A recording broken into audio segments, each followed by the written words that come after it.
제 이름은 흥인데요. 이게 많이 틀리는 거 한두 번이 아니라서 네, 상처받지 않습니다. 그럴 수도 있죠. 네. 우선은 제가 여기 지금 앞에 딱 나왔는데요. 오기 전부터 되게 미안한 마음이 있습니다. 왜냐하면 아침부터 나오셔서 기쁜 마음으로 오신 분도 있겠지만 소집령에 따라 또 안 오실 수도 없고 우선은 와주셔서 감사하고 미안한 마음도 동시에 들으면서 대신 1시간 반 동안에 저희 가정의 삶 그리고 우리가 무엇을 또 추구하고 살아가야 될 것인지 그것을 한번 같이 나누고자 합니다. 네, 방금 이야기한 것처럼 저는 아이가 셋입니다. 네, 별로 안 놀라시네요. 네, 네, 근데 아들만 셋이거든요. 그렇죠. 어떤 분이 그런 속설에 이런 말이 있대더라고요. 아들 셋이면 엄마는 예수님 안 믿어도 천국 간다고, 고생 많이 한다고. 그래서 제가 아빠는 안 되나 했더니 아빠는 안 된대요. 아빠는 예수님 더 잘 믿어야 된다고 얘기를 하더라고요. 한 번 더 한번 내가 더 소리나게 해볼까요? 저희는 홈스쿨을 합니다. 고마워요. 여기 유아부. 네. 저희 큰아이가 고3이고요. 둘째는 고1이고 셋째는 중학교 1학년. 홈스쿨을 한 지는 한 10년 됐고요. 막내만 학교를 다닙니다.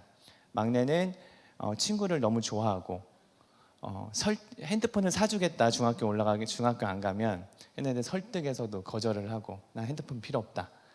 그래서 얘는 학교를 가기로 해서 그냥 보내고 있습니다. 남자 셋이서 집에서 코로나 2년 경험해 보셨죠? 저는 사실 별로 힘든 게 없었어요. 늘 저희는 코로나 기간이었거든요. 늘 집에 있었으니까. 저희 집은 남자 셋이니까 전쟁과 평화가 늘 공존하고 있고요. 제가 이제 농담으로 말하지만 그 부모로서 가장 화가 날 때가 언제냐면 애들끼리 싸울 때가 아니에요. 저희는 애들끼리 엄청 싸워가지고 엄마 아빠 속 다 뒤집어 놨는데 5초도 안 돼서 둘이 웃으면서 나올 때 저는 그때 정말 화가 납니다. 저는 이미 감정 상했거든요. 근데 둘이 아무 일 없었다는 듯이 웃으면서 걸어 나오는 걸 보면 기분이 확 상합니다. 그러다 보니까 저희가 자주 쓰는 말이 있는데요. 그건 뭐냐면 힘들어 죽겠다. 혹시 쓰시는 분? 고상하십니다. 죽겠다는 말은 안 쓰시는 거죠? 저희는 썼습니다. 너무 힘들어가지고. 그랬더니 한 아이가 엄마에게 이렇게 질문을 했어요. 엄마 우리 때문에 힘들어 죽겠죠? 라고 물어봤습니다. 뭐라고 대답하시겠습니까?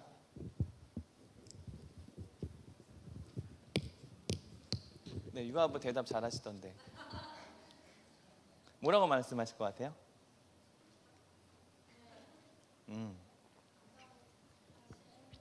네네.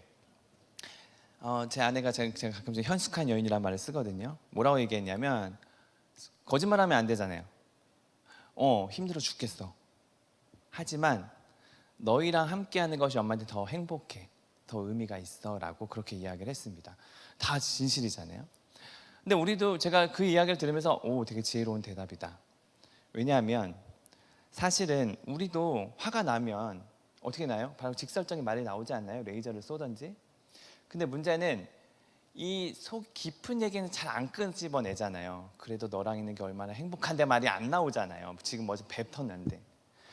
그래서 오늘 이제 가시면 오늘 예배도 드렸겠다, 교회 학교도 했겠다, 오늘 강의까지 드렸는데 집에 가면 애들이 어떨 것 같습니까?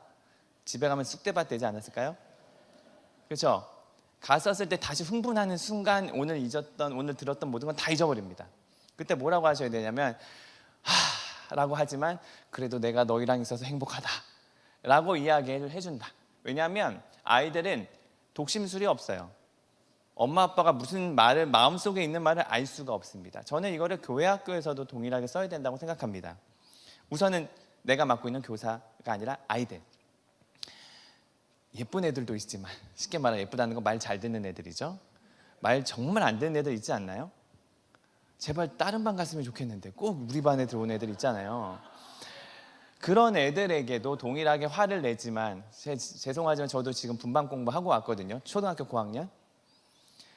꼭 말 안 듣는 한 명 있습니다. 제가 요즘 걔에게 수식어를 붙이는 게 있어요. 사랑스러운 땡땡아 이렇게 말하고 있습니다. 사랑스럽지가 않아요. 말하는 순간 바로 싫어요. 할래? 아 싫어요. 좀 가만히 좀 있어줄래? 그럼 막 발을 딱 계속 쳐요. 사랑하는 땡땡아, 그래도 좀 해주면 좋겠니? 이렇게 하고 있거든요. 그 아이가 오히려 자기의 필요를 자기에게 좀 관심을 가져다는 표시이기도 하잖아요. 물론 힘듭니다. 근데 여기서만큼은 학교에서 얼마나 핀잔을 받고 있겠습니까? 집에서도 장난 아니었겠죠? 교회 학교에서 자 역시 교회도 똑같다가 아니라 그래도 사랑스러운이라고 붙여준다면 그 아이가 교회 학교는 오지 않을까. 그 아이에게도 힘들다 하지만 너랑 있어서 내가 얼마나 행복한지 모른다라고 이야기해 줬으면 좋겠다. 동시에 뭐 교사들은 또 교사들끼리도 어려움들이 있지 않나요? 제가 전에 있던 교회가 말하면 안 되는데 교육부를 했었거든요. 치열했습니다. 저희 때는 1부, 2부가 있었어요. 지금은 좋아졌겠죠. 근데 그 당시는 1부, 2부끼리는 서로 이렇게 보이지 않는 그런 긴장감이 항상 텐션이 있었습니다. 좀 좋게 할 수 있었을 텐데. 우리 안에서도 교사들 성향이 다를 수 있잖아요. 기질이 다르기도 하고요. 가치관이 다를 수가 있을 겁니다. 불편할 수 있겠죠. 하지만 동일하게 이런 겁니다. 불편할 수는 있지만 같이 하나님 나라를 세워가는 사람이잖아요. 그렇죠? 하필 이 사람이 성장하기 전일 수가 있거든요. 성숙하기 전. 근데 하필 또 이때 내가 만난 거예요. 우리는 하나님의 섭리와 하나님의 뜻을 기다리고 다 수용하는 분이지 않나요? 그렇죠? 그렇다면 저 사람을 위해서 내가 지금 성장할 수 있는 내가 지금 타이밍이구나 라고 하셨으면 좋겠다. 그래서 속에 있는 얘기를 끄집어냈으면 좋겠다. 당신도 하나님이 사랑하는 사람입니다. 제가 이 이야기를 먼저 왜 했냐면 한 달 전인가요? 이거 녹화되나요? 저희 아이들 얘기가 막 나올 건데 무섭네요. 큰아이가 어떤 얘기를 했었냐면 이게 고3이고요. 중학교 때부터 계속 질문을 했어요. 하나님이 계신지 모르겠다. 그럼 저희는 뭐라고 말하냐면 좋은 시간인데 지금부터 하나님에 대한 회의를 가져야지. 왜냐하면 기독교 문화 속에 우린 자라고 있잖아요. 아이들이 엄청 교회를 가야 되고요. 집에서도 예배를 드려야 되고요. 아빠는 뭐 하는 사람이에요? 목사예요. 얘는 선택권이 없어요. 물론 한 명은 교회를 안 나온 적이 한 번 있어요. 막내. 걔는 교회를 한 번 안 나온 적이 있어요. 예배 드렸다가 기분이 나빠가지고 집에 갔어요. 그래서 오고 있는 교인들이 다들 저 막내 집에 간다고 해서 냅두세요. 그래서 계속 예배를 안 놓은 적이 한 번 유일하게 있는데요. 여하튼 그 아이가 하나님이 살아계신지 잘 모르겠다. 계속 그 질문을 했었습니다. 그런데 한 달 전인가? 2달 전인지 기억은 잘 안 나는데 이렇게 말했습니다. 아빠, 오늘 내가 처음으로 설교를 듣고 나서 기도를 하는데 눈물이 나오더라. 그래서 제가 또 이렇게 얘기했죠. 얘가 좀 약간 이성적이거든요. 야, 너무 또 이게 눈물 났다고 해서 갑자기 네가 은혜 받았다고 너무 생각하지 말고 그렇다고 또 아니다라고 부정도 하지 마. 그냥 담대하게 그냥 담담하게 받아들이면 좋을 것 같아. 그런데 얘가 무슨 질문을 했냐면 저한테 아빠 근데 나는 아빠한테 점수 몇 점짜리 아들이에요? 10점 만점에 몇 점이에요? 라고 그렇게 질문을 했습니다. 근데 제가 고민하지 않고요. 바로 뭐라고 대답했냐면 야 아빠가 제일 힘들어하는 애가 누구야? 했더니 얘가 바로 셋째예요. 그래서 녹화 이거 조심해야 되는데 어려운 애가 셋째입니다. 셋째는 지금 14살인데요. 믿든지 안 믿든지 정말 저희는 진실인데 5살부터 사춘기였습니다. 농담 같은데 우리 교인들은 알아요. 진심이라는 거. 10년째 사춘기인데 정점도 찍지 않았어요. 그래서 저는 사춘기는 뭐라죠? 무슨 총량의 법칙이라고 있잖아요. 저는 그 말 절대로 안 믿어요. 얘가 만약 총량의 법칙을 썼다면 얘는 지금부터 천사가 돼야 되거든요. 그래서 이거는 믿을 수가 없다. 그런데 제가 이렇게 얘기했습니다. 아빠 힘들어하는 셋째지. 아빠는 걔 10점이야. 10점 만점에. 왜냐하면 아빠가 점수를 매기는 기준은 얘가 나한테 잘 듣고 안 듣고의 문제가 아니야. 그냥 아빠 아들이잖아. 그리고 너는 그럼 몇 점이겠니? 10점. 그랬더니 얘가 요즘 또 이게 눈물도 많거든요. 좀 저를 닮아서 그렇게 그런 감동적인 얘기 그만하라고 막 그래서 얘기를 했습니다. 제가 그때 그 이야기를 저도 무심코 뱉은 말이었는데 두 가지 생각을 해봤습니다. 어떤 생각이었냐면 첫 번째는 하나님이 나를 보셨을 때 몇 점일까? 저는 사실 목회자로서의 자존감이 높지가 않습니다. 하나님의 자녀로서 아무리 열심히 사람들이 잘했다고 하더라도 아직도 멀었어 라고 했는데요. 그 시간 그때만큼은 하나님이 나한테 10점을 주시겠구나. 여러분은 몇 점 주실 것 같으세요? 이 모습 이대로. 그 두 번째 또 무슨 생각을 했냐면 교인들은 몇 점을 줄까? 제가 점수가 있거든요. 9점 3점 이렇게 줄 수도 있잖아요. 우리 교회는 3점은 없지만. 근데 무슨 생각을 했냐면 하나님 보셨을 때 저 사람 몇 점일까 했더니 저 사람도 10점인 거예요. 그럼 내가 매길 점수는 3점 7점이 아니구나, 10점이겠다. 절대평가라는 게 있잖아요. 나는 상대평가지만 하나님은 절대평가로 보시잖아요. 아이들도 교사끼리도 우리는 절대평가가 필요하겠죠. 하나님이 바라보는 관점은 몇 점일까? 10점이지 않겠습니까? 배우자 몇 점이신가요?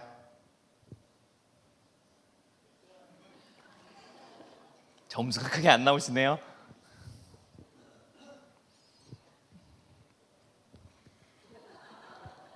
네, 왜 뭐 있었나요?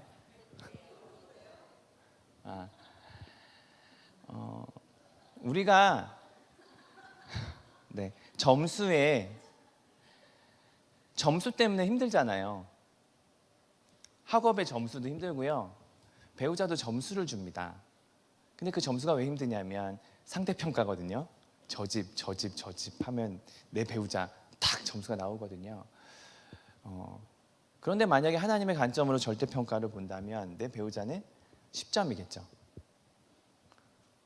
아직 상대평가의 점수가 좀 낮긴 하더라도 맞춰가는 과정이 좀 필요하지 않을까. 가끔 제가 예전에 젊은 부부들 제가 그 학교를 열었거든요. 신혼부부 학교 이런 거. 물어보면 저기 집에 자기 느낌이 어떠신가 물어보세요. 집은 천국인 것 같으세요? 지옥인 것 같으세요? 그랬더니 남편이 천국이요 그러는 거예요. 그래서 그랬더니 아내한테 물어봤어요. 천국이에요? 지옥이에요? 지옥이요 라고 얘기하는 거예요. 자, 그 집은 천국일까요? 지옥일까요? 아니 물론 이렇게 이분법으로 할 수 없지만 저는 뭐라고 하냐면 지옥이네요 그랬어요. 한 사람이 지옥이라고 느끼면 그건 천국은 아니다. 천국은 같이 누려야지 천국이지 한 사람이 지옥이라고 인식되고 있다면 그것은 천국은 아니겠다. 그렇지 않을까요? 오늘 제가 이 이야기 속에서 아이의 그 대답을 통해서 내가 어떤 관점으로 하나님을 바라보고 있는가. 결국 그 관점이 내가 신앙생활을 하는 것, 가정에서 돌보는 것, 그리고 직장 안에서 살아가는 힘은 바로 하나님이 나를 어떻게 바라보고 계시는가. 그리고 그 안에서 내가 어떤 하나님의 나라의 가치에 맞게 살아낼 것인가에 대한 힘이 거기서 시작이 됩니다. 교회에서 가정예배 드리라고 이야기도 하고 교회에서 봉사라고 하잖아요. 그것이 나의 신앙을 대변하지 않습니다. 신앙의 대변은 정말 정확한 건 내가 정말 그 하나님이 내가 하나님에게 10점짜리 인생이라는 것을 그렇게 고백하고 있느냐, 그래서 그 사랑을 누리면서 살아가고 있느냐라고 하면 그 다음부터는 자연스럽게 나타나는 것들이 있습니다. 서론이 너무 길었네요. 네, 그래서 저는 오늘 이제 가정 예배에 대한 이야기를 나누려고 하고요. 네, 1시간 10분 남았는데 제가 다른 건 못해도 정확하게 시간을 끝내는 거는 정확합니다. 스킵을 하더라도 하도록 하겠습니다. 제목을 같이 읽어볼까요? 시작. 네, 자녀들로 하여금 묻게 하라. 작년 4월에 거리두기 전면 해제가 됐잖아요. 지금 많은 교회에서는 거의 70% 80%가 회복, 그러니까 온라인 예배에서 현장 예배로 많이 회복이 되곤 있습니다. 작은 교회는 좀 더 높고 큰 교회에서는 많이 적죠. 그런데 보니까 교회 학교는 43%, 반도 안 된다라고 이야기합니다. 이건 이제 작년 이제 4월 거리두기 해제 이야기고요. 근데 결과적으로 지금 많은 교회 학교의 아이들의 수가 많이 떨어지고 있습니다. 여기 오산은 어딘지 어떻게 될지 모르겠지만 그 정도로 지금 많이 떨어지고 있습니다. 3040 세대 현장 예배 이탈률을 보니까요. 예배 전, 그러니까 코로나 이전에는 23%가 가나안 성도가 뭔지 아시죠? 가나안 거꾸로 하면 안 나가. 기독교지만 교회를 안 나간 사람들이 23%니까 77% 정도 교회를 나왔죠. 근데 코로나 이후에는 어떻게 됐냐면 그 77%를 다시 100으로 기준으로 했더니 57대 43. 그러니까 이걸 좀 퍼센트를 다시 해보니까요. 전체의 44%가 현장 예배를 드리더라고요. 그러니까 전체 56%는 어떻게 되는 걸까요? 온라인 예배. 누가요? 3040. 자, 그럼 3040이 안 나온다는 얘기는 또 누가 안 나온다는 얘기일까요? 네, 다음 세대가 안 나온다는 얘기죠. 그래서 모든 교회가 그럼 교회 학교 어떻게 준비해야 되나 고민을 많이 했습니다. 그런데 확실히 코로나 이후에 달라진 게 있는데 1위가 뭐였냐면 자녀 신앙 지도를 위한 부모교육 어떻게 해야 될까 고민하기 시작했습니다. 그래서 뭐 이것저것 얘기합니다. 뭐 연계 교육을 실시해야 되겠다. 뭐 가정 예배를 뭐 공과 교재를 만들어야 되겠다. 많이 이야기를 하고 있지만 현실적으로 높지도 않습니다. 제가 정말 많은 교회를 다니고 있지만 지금껏 10%를 넘는 가정 예배 드리는 교회는 많지 않았다. 여기서 10%라는 건 간헐적인 걸 다 포함입니다. 그렇다면 그 퍼센트가 그 교회의 가정 예배의 힘을 대변하느냐? 또 그것도 그렇지 않습니다. 숫자로는 체크할 수 있죠. 근데 숫자는 그렇게 큰 의미는 없거든요. 정말 그런 여류와 마음이 있느냐가 더 중요하니까 그렇기 때문에 그렇습니다. 날씨와 기후 차이가 뭔지 아시나요? 날씨는 단기간. 이건 1년 후의 날씨 혹시 아시는 분 있나요? 알 수가 없죠. 저희는 뭐 1주, 2주 이 정도 되잖아요. 단기간 그리고 일정한 그 지역 안에 있는 것을 우리가 날씨라고 말하죠.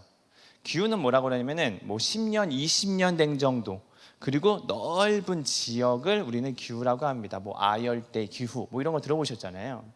자, 이게 뭔 얘기를 하는 거냐면 지금 코로나뿐만 아니라 지금 시대에는요. 이 신앙의 기후가 바뀌었습니다. 날씨가 바뀐 게 아니고요. 기후가 바뀌었습니다. 야, 얘네들 왜 그래? 나 때는 안 그랬는데 이건 자꾸 날씨 얘기하시는 분이에요. 나 때는 뭐 그냥 다 왔는데 요즘 이렇게 안 나오더라. 이건 날씨입니다. 지금 30년 전 얘기할 수 없잖아요. 지금 기후가 완전히 바뀌었습니다. 아이들이 이 핸드폰만 있으면 교회에 안 오잖아요. 그런데 여전히 우리는 가정 신앙에 대한 문제도 그렇고 자꾸만 날씨 이야기를 끄집어내려고 합니다. 기후가 바뀌었으면 집에 와서 옷장을 뒤져서 이제 옷 다 갈아입어야죠. 복장이 바뀌어야죠. 준비하는 것이 바뀌어야 되는데 자꾸만 날씨를 이야기하고 있다? 그럼 우리가 뭔가를 놓치고 있다는 걸 알 수가 있을 겁니다. 우리 가정의 현 주소 세계사에 보면 로마가 붕괴를 되잖아요. 왜 됐죠? 뭐 우리가 잘 알고 있는 뭐 게르만족의 인동. 근데 이 프란시스 셰퍼라는 분이 이렇게 말했습니다. 로마의 몰락은 내적인 견고한 기반을 가지고 있지 못하기 때문이고 야만족은 다만 그 붕괴를 완결지었을 따름이다. 이게 뭔 말이냐면 이렇게 생각하시면 됩니다. 큰 대교가 있어요. 다리가 있는데 덤프 트럭이 그 다리를 지나가다가 무너져서 사고가 났습니다. 이 다리는 왜 무너졌을까요? 덤프 트럭 때문에 그럴까요? 덤프 트럭은 완결지었을 뿐이죠. 이미 견고한 기반을 갖고 있지 못했기 때문이지 않겠어요? 자, 그렇다면 사사시대를 한번 얘기를 해볼까요? 사사시대의 특징, 사사기 21장 25절에 보니까 그때에 누가 없었죠? 왕이 없으므로 각각 자기의 소견대로 행하였던 것이 사사시대의 특징입니다.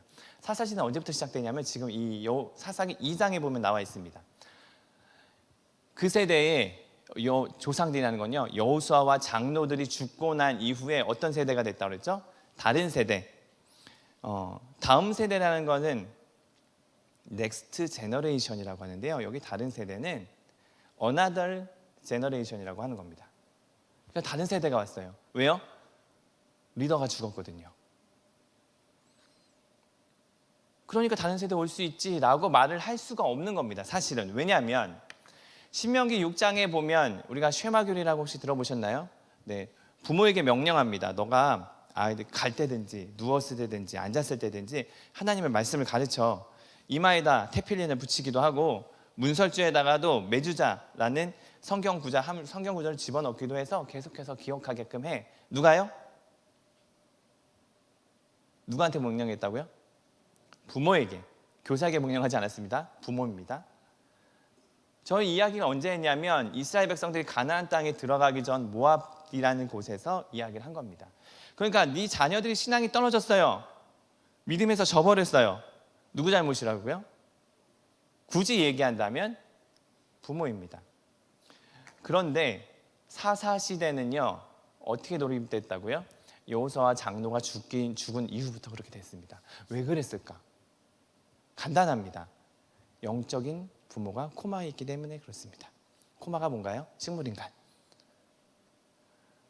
집에서 아무것도 한 거 없어요. 그런데 얘네들이 신앙을 가지고 있어요. 그럼 어떻게 된 걸까요? 이걸 다시 여기 지금 이 시대로 좀 돌아볼까요? 집에서 하나님 얘기 한 적이 별로 없어요. 제가 이제 가끔씩 이 어른들이 계실 때 그 얘기 하거든요. 어른들이 그렇게 말해요. 아유, 얘가 교회 주일도 막 가끔씩 빠지기도 하고, 설교 시간 딴짓하기도 하고, 진짜 보면 화가 난다고 그래가지고 제가 그랬어요. 혹시 집에서 하나님 얘기 많이 하셨었나요? 별로 한 적이 없대요. 그러면 제가 이렇게 말했죠. 그러면 자녀들한테 고맙다고 하셔야죠. 그렇게 말했어요. 고맙다고 하셔야 되는 거 아니에요? 집에서 하나님 얘기도 안 했는데 얘가 신앙을 가지고 있대요. 성인이 됐는데도 교회를 나오고 있대요. 그러면 고마운 거죠. 감사한 거 아니겠어요? 난 아무것도 하지 않았는데. 자, 지금 우리의 자녀들이 집에서 하나님 얘기 하지도 않았는데 교회를 나오고 있다면 내 자녀들이 고마워해야 되는 거죠. 근데 이 아이들이 어떻게 그 신앙을 지킬 수 있었을까요? 간단합니다. 여기 계신 교사들이 있어서, 목회자가 있어서. 목회자가 길어야 뭐 5분, 10분, 15분, 20분 설교하고, 물론 정말 큰 변화를 주진 않지만 계속해서 뭔가를 주잖아요. 교사들은 어떤가요? 내 돈도 쓰잖아요. 간식도 사줘야 되고요. 전화도 한번 해줘야 되고요. 화나지만 또 참아야 되고요. 정말 그런 일들 많이 하고 있지 않아요? 교사들이 있었기 때문에 지금 내 자녀들이 신앙을 유지할 수 있는 겁니다. 그런데 문제는 이 자녀가 초등학교 고학년이 되면서부터 이제 사춘기가 빨리 오잖아요. 그리고 가장 무서운 종교 집단 어떤 거죠? 12년간 무조건 공부를 해야 되는 그 무서운 종교. 대학교를 가기 위해서 초등학교 고학년부터 이제 학원을 돌려야 됩니다. 바빠요. 시간이 없어요. 그리고 나서부터 얘네가 교회를 떠나잖아요. 이제는 들을 수 있는 기회가 없습니다. 목회자도 없고 교사도 없고요. 집에서 엄마 아빠가 있는데 엄마 아빠랑 이미 관계가 틀어졌어요. 얘는 어디서 하나 이야기를 들을 수 있을까요? 없습니다.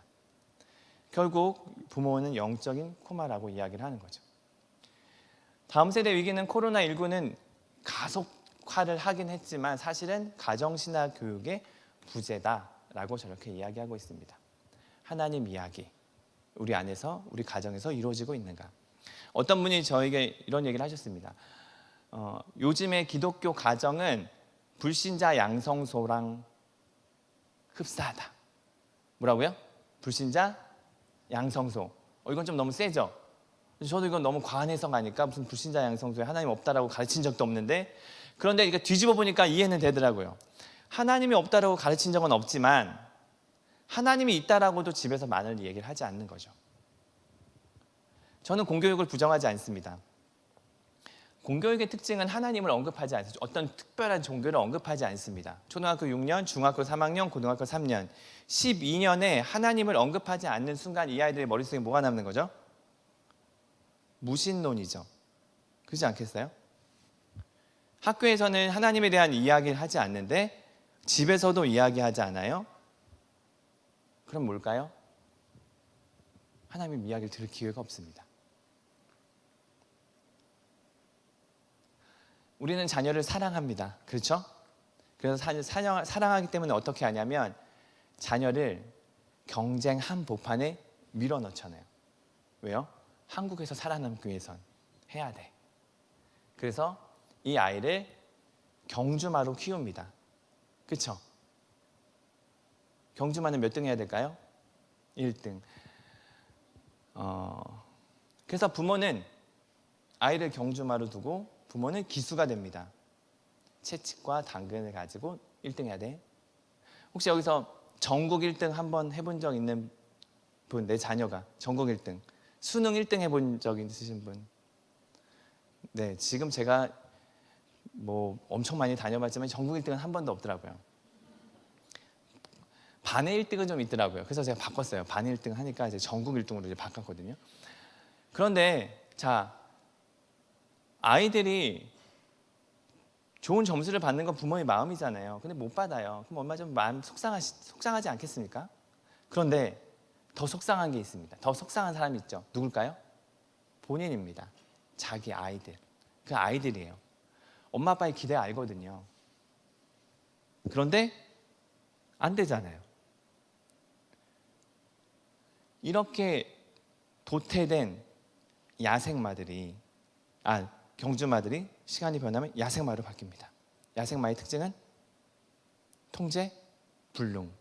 어느 시대에 딱 사춘기, 질풍노도의 시기 때 그때 딱 부딪히면 그때부터 엄마 아빠랑 이제 적대 관계를 하기 시작됩니다. 그렇지만 부모는 계속해서 공부를 시키죠. 여기 아기가 있나요?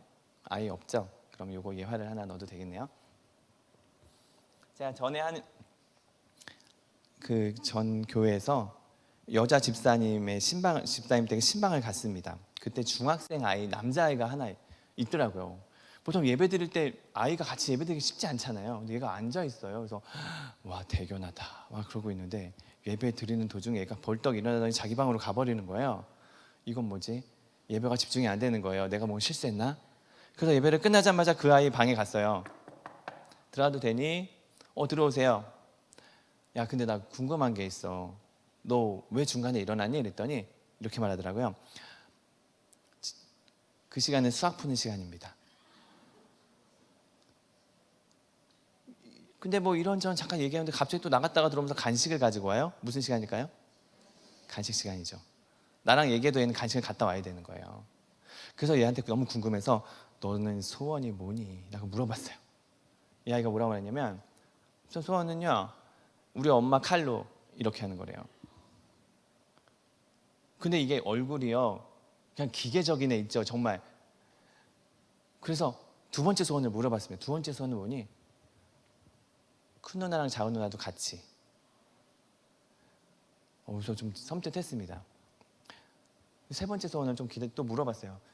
세 번째 소원이 있으면 뭐니? 그랬더니 학원 안 갔으면 좋겠어요. 그러는 거예요. 그래서 제가 이제 더 이상 들을 수가 없었어요. 그래서 제가 그래서 제가 뭐라고 했냐면, 그러면 엄마한테 학원 안 다닌다고 얘기 좀 하지. 그랬더니 얘가 뭐라고 그러냐면 저 여자가 안 된대요. 이렇게 말했어요. 그래서 제가 바로 그 여자를 찾아갔죠. 어머니, 제 소원 아시나요? 안 돼요. 근데 왜 안 하세요?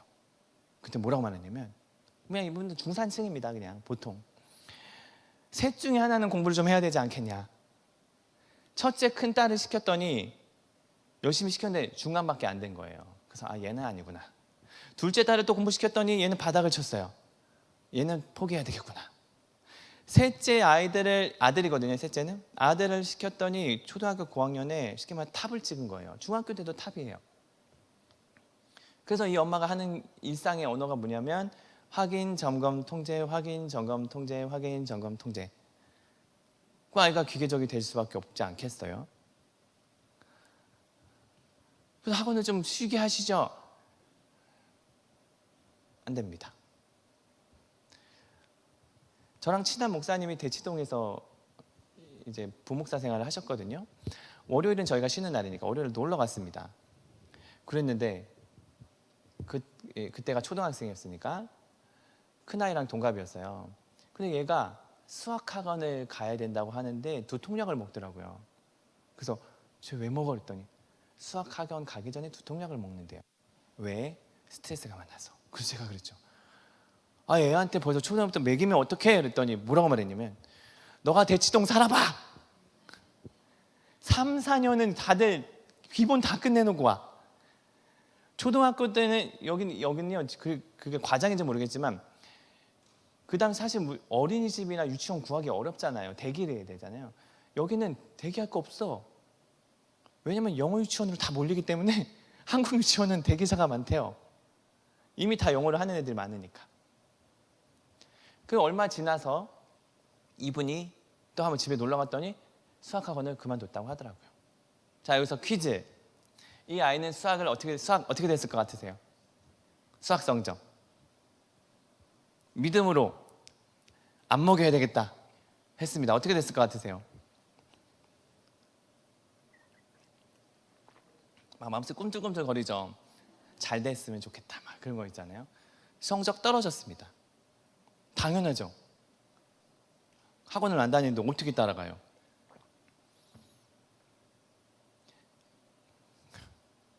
그럴 용기 있으신가요? 아까 엄마에 대한 부분, 그 아까 남자아이, 우리가 경중의 차이이지 사실 우리 다 경제 한복판 넣잖아요. 주일날도 중학교 자녀를 둔 딸 둘 엄마가 전에 있던 교회에서 저에게 찾아와서 질문을 했습니다. 뭐라고 질문했냐면, 목사님, 아우 저희 아이들 예배 잘 드리는 거 알죠? 아유 알죠. 근데 이번에 주일날 기말고사 전에 특별 강좌를 학교에서 한다는 거예요. 학원에서. 어떻게 했으면 좋겠어요? 한 번 정도 괜찮지 않을까 해서 제가 네 그러세요 라고 했어요. 그랬더니 이분이 갑자기 얼굴에 화색이 돌기 시작했어요. 원하는 답이 나왔거든요. 목사님이 된대. 근데 하나님도 아닌데. 화색이 돌면서 가시려고 하길래 잠깐만요. 대신 이건 아셔야 됩니다. 뭐예요? 집사님은 1년에 한 번이라고 생각을 하지만 얘는 앞으로 중요한 순간 때마다 엄마가 했던 행동들을 기억할 수도 있습니다. 이번 한 번은 평생 잘했으니까. 근데 그게 반복이 되면 뭘까요? 그거는 습관이 되는 건 바로 그게 내 신앙관이 되는 겁니다. 영성, 뭐 영적 성숙 이런 거 많이 들어보셨죠? 추상적인 단어잖아요. 영적 성숙. 되게 간단하게 합니다. 간단하게 말하면 뭐냐면 새로운 습관이 영성입니다. 영적 성숙이죠. 기존의 습관대로 사는 건 영적 성숙이라고 하지 않고요. 새로운 습관들이라는 걸. 자, 우리는 계속 자녀 중심적인 교육을 하려고 하죠. 그러다 보니까 막연한 기대감이 있지 않나요? 신앙의 4대면 뭔가 될 것 같고, 그렇죠? 그리고 오산교회에 보내면 내 아이가 미취학부터 제대로 된 신앙의 서비스를 모두가 잘 받아서 좋은 대학교도 가고 그것에서 교사도 하고 좋은 대학과 좋은 직장과 좋은 결혼 생활을 할 거라는 그런 막연한 기대감 있지 않나요? 저만 있었나요? 저는 그랬어요. 저는 아들 몇 명이라고 그랬죠? 아들 3명이면 하나님이 특별 케이스로 뭔가 더 잘해줄 거라는 기대감이 있었습니다. 농담 아니고 진담을 하나님 저 아들 3입니다. 아시죠? 잘해주세요. 예전에 그렇게 기도했습니다. 그랬는데 어느 날 제가 설교하러 한번 간 적이 있는데요. 위치가 그냥 기억이 나요. 설교단에 있었고 설교하러 가기 전에 갑자기 하나님이 주셨던 마음이 있어요. 귀로 주지 않았고요. 마음이. 왜 자꾸 나한테 책임지라고 그래? 나는 부모인 너한테 맡겼는데. 그 이야기를 듣고 나서 왜 자꾸 나는 하나님한테 떠넘겼지?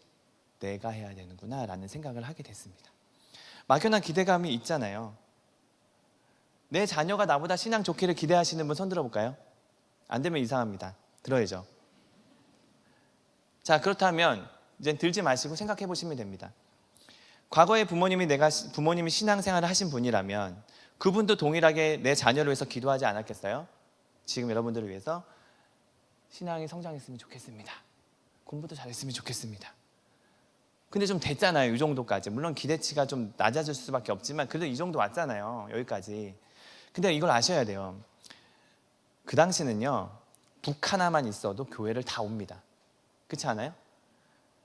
오빠가 기타 하나만 들고 있고 그냥 예쁜 누나가 특송 한 번만 해도요, 부흥이 일어나는 곳이 그때였습니다. 그런데요, 지금은 달라요. 지금은요, 북, 예쁜 애, TV에서 더 많은데 굳이 교회를 왜 와요? 핸드폰 하나로 다 해결이 되는데 문화가 달라졌습니다. 근데 동일하게 여러분들 기도를 하시겠죠? 그렇다면 질문을 해보겠습니다. 내 자녀가 신앙이 좋을 거라는 기대치 말고 증거 자료가 뭐가 있어요? 별로 없으면 생각을 해보셔야 됩니다. 좋아질 거야. 오산교회 보내니까 좋아질 거야. 이거는 정말 막연한 기대감입니다. 제가 너무 지금 풀을 죽게 만드나요? 한번 성찰할 시간을 가지시면 좋겠다는 생각입니다. 여호수아 4장입니다. 여호수아가 요단강을 건너죠. 건넌 후에 12지파 한 사람씩 선출을 해서 돌을 옮기라고 합니다. 기념비를 쌓으라고. 왜 쌓으라고 하냐면 여호수아를 치하하기 위한 게 아니고요. 이렇게 말합니다.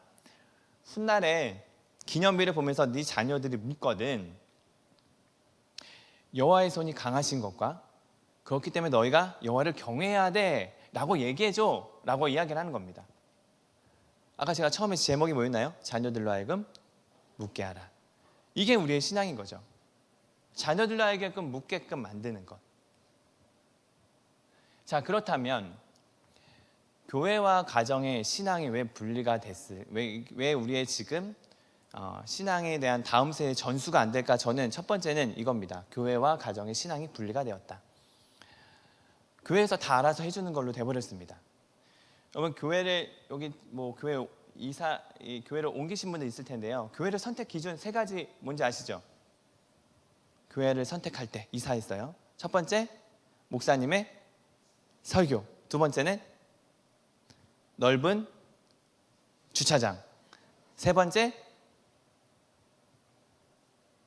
세분화된 전문화된 교회 학교. 이게 3가지입니다. 다른 말로 저는 이렇게 말하죠. 백화점.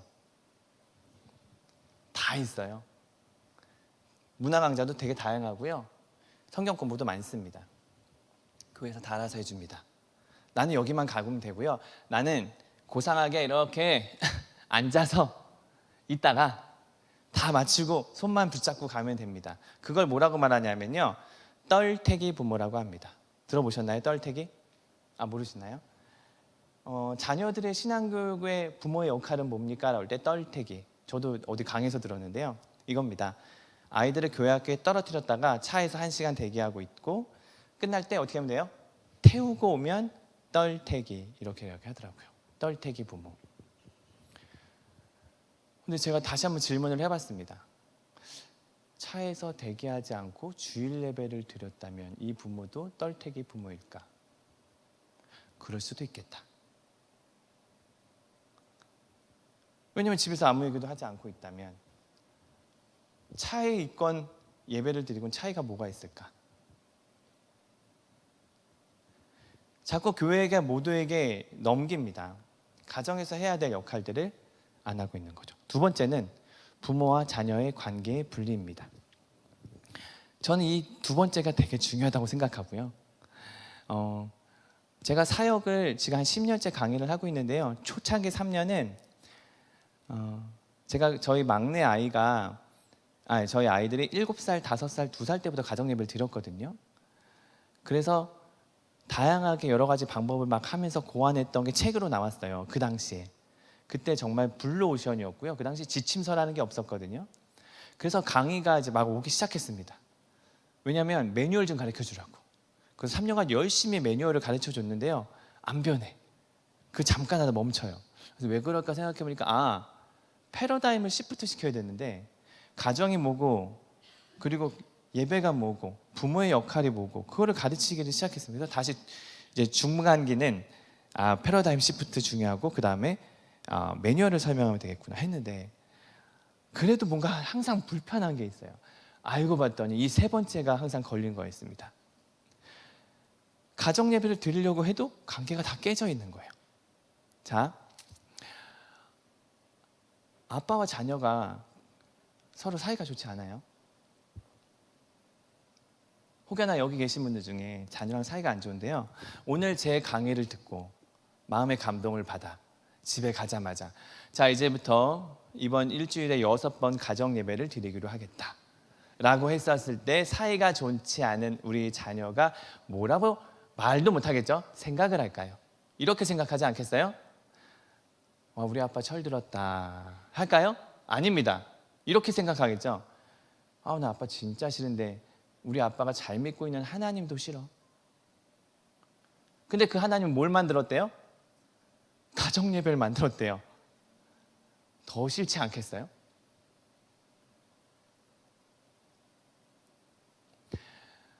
부모와 자녀의 관계가 성립되지 않았을 때에 성경책을 딱 꺼내는 순간 이거는 폭력일 수도 있습니다. 제가 예전에 시어머니 학교는 아니었지만 시어머니들 권사님 대상으로 한번 강의를 한 적이 한번 있었어요. 예전에 교회에서. 그래서 뭘 얘기했냐면 제발 절기 때, 그러니까 명절이죠. 명절 때 가정 예배 드리지 마세요라고 했어요. 되게 못된 목사죠. 어떻게 예배를 드리지 말라고 그래? 근데 왜 그랬냐면 이유가 있어요. 저는 젊은 부부들이랑 많이 만났는데 그 교회는 젊은 부부들이 다 부모님이 권사님들인 거예요. 아닌 사람도 있지만. 왜 그랬냐면 교회선 권사인데 집에서는 그렇죠. 그래서 제가 뭐라고 말했냐면 가정예배 성경책을 끄집어내지 마시고요, 태도를 바꿔주세요. 오늘은 아무것도 하지 마라.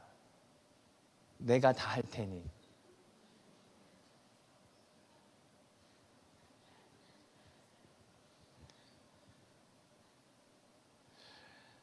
제가 가정예배를 사실은 아까 목사님한테도 얘기했지만 제가 중학교 이상 자녀를 둔 부모님은 강의를 잘 안 갑니다. 왜 안 갈까요? 저는 유치학과 초등 자녀를 둔 이렇게 포커스를 가요. 이렇게 대중은 가지만요, 중학교만 해달라고 하면 잘 안 갑니다. 왜 안 가냐면 힘들어요. 이미 거리가 너무 멀어졌어요.